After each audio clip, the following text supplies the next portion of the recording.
Last time جب آپ سے بات ہوئی تھی کوئی 2-3 مہینے پہلے، اس وقت میری امی زندہ تھی. اچھا اور اچھا، 2-3 ویک خدا پہلے رحمت فرمائے، فوت خدا رحمت ہو کرے گئی. ان کو. خدا ان کو کب فوت ہو گئی ہیں؟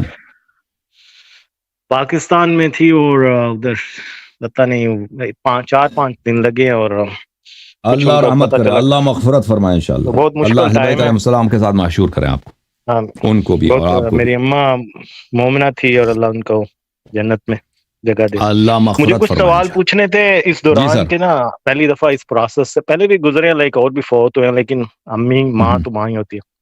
جی تو یہ کچھ روایات ہمارے کلچر میں کچھ ایسی چیزیں ہیں، مثلاً مل کے قرآن خوانی کرنا، کچھ پڑھنا فوتگی کے اوپر، ان کے بارے میں کچھ جاننا چاہ رہا ہوں. اس کے جی بعد بالکل، وہ بہت اچھی قبر پہ بات ہے. جا اہل بیت علیہ السلام کے احادیث میں ملتا ہے کہ آپ اپنے میت کے لیے قرآن پڑھیں، اس کا ثواب ہدیہ کریں، ٹھیک ہے نا. تو اس کا ثواب میت کو ملتا ہے. جی ہاں. اور قبر پہ جا کے اس کی کوئی ڈفرنٹ، کوئی زیادہ فضیلت ہے قبر پہ جا کے ہاں، پڑھنا؟ قبر پہ جا کے آپ وہاں پہ قرآن پڑھیں، سورہ فاتحہ پڑھیں، سورہ انا انزلنا پڑھیں. جی ہاں، اس کی روایات موجود ہیں. جی ہاں. اور کچھ نمازیں، لائک کچھ امی کی، اگر ہم نے ان کی ارلی ایج کے اندر ہمیں کچھ پتہ ہے کہ کچھ نمازیں شاید نہیں پڑھ سکی، تو وہ آپ اولاد کے طور پہ ہم پڑھ سکتے ہیں؟ کوئی بھی قضا کر، اولاد بھی کر سکتا ہے، غیر اولاد بھی، کسی بھی مومن کا نماز آپ قضا کر سکتے ہیں.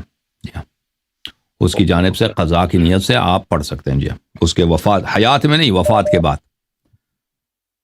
ٹھیک ہے نا. اس جب میں تک زندہ ہے انسان بہترین، کو خود پڑھنا ہے، جی اگر مر گیا تو آپ پڑھ سکتے ہیں. جی ہاں.